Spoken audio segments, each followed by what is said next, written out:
Hello, welcome back to the channel. It's JPA here. Now in today's video, it's not something that I plan to do, but I feel like I really need to discuss this. It's the HMRC Tax Bill Blunder, as we'll call it.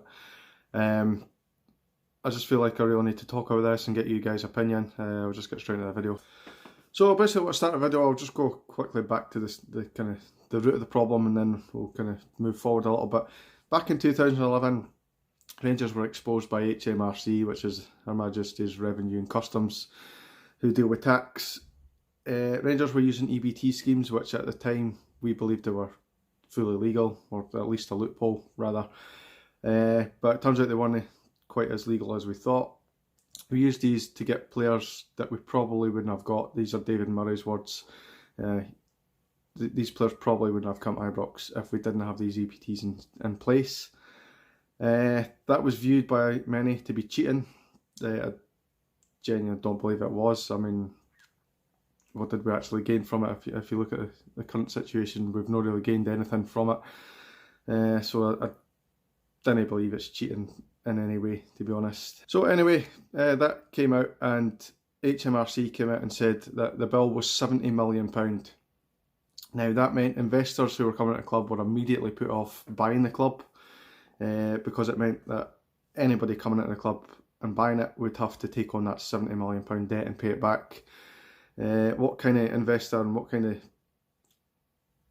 any business-minded person would just look at that and just shake their head and walk away from it? There's no real person who's going to come in and work under those conditions with that kind of debt hanging over the club, or the company rather. So over the last couple of days, the news has broken that HMRC got the original tax bill completely wrong.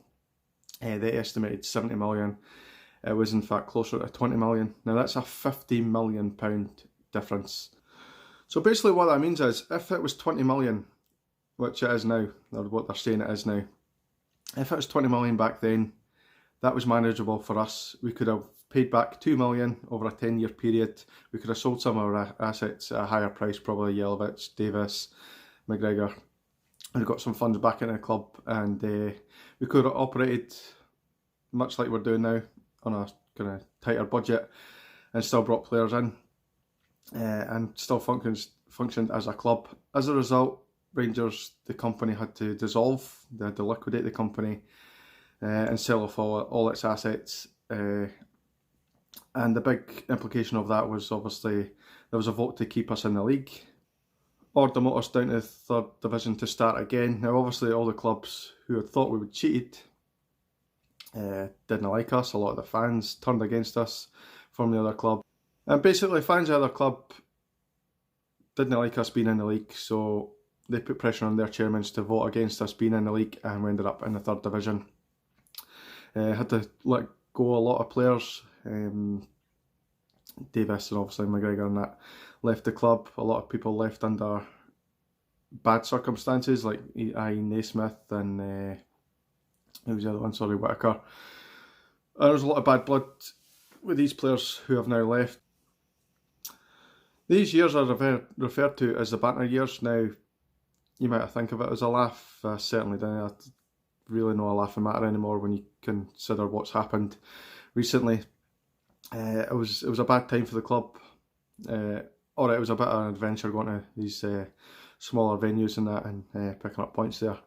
But it was a difficult time for us, and it wasn't as easy as we thought it was going to be. A lot of the teams felt that it was a cup final for them every time we played them. So it was a bit of a struggle to actually get through the leagues in the first place. We lost a lot of money. Obviously, we got a year-on-year financial status, and we were losing money because obviously we we're only getting big crowds. We were only going to like other stadiums. We were only getting many fans coming to our stadium and that kind of thing. So we lost a lot of revenue that way. It's believed to be around about 118 million we lost in the 3 years that we were down there, or the 4 years we were down there, sorry. Which is a big loss. What happens now, I do not know. I'm sure there'll be more things to come out of this. So I don't know whether we can maybe sue HMRC and get some money back that way. But to be honest, I'm not really interested in that avenue. If it comes, it comes. But the main point I wanted to make of this video is kind of get your opinions on it. My opinion is I'm actually disgusted when you look more and more into it. It begs the question, did we need to go through what we went through?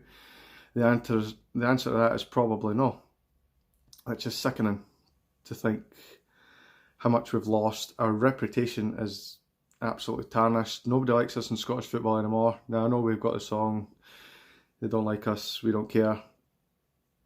I do care to a certain extent, because at the end of the day, my club is getting slandered constantly. I'm constantly getting comments like zombies and your club's dead and all this pish.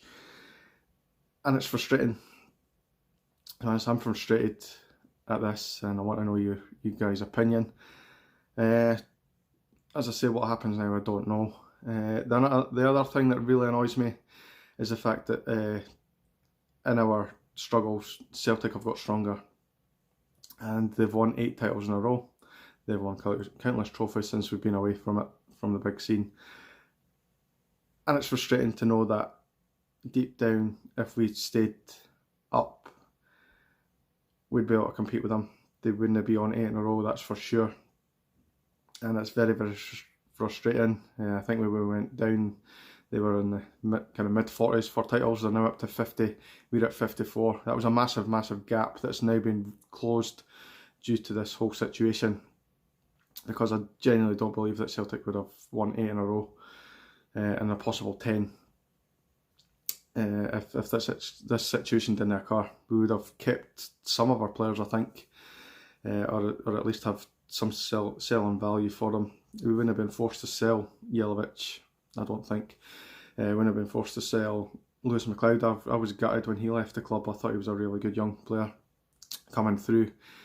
We were kind of forced to sell him, and it's just a fuck up basically. It's a complete, absolute farce in my opinion. So I just wanted to get my opinion down there. Hopefully you guys can come back with your opinions in the comment section, and we'll get a wee bit of discussion of this going.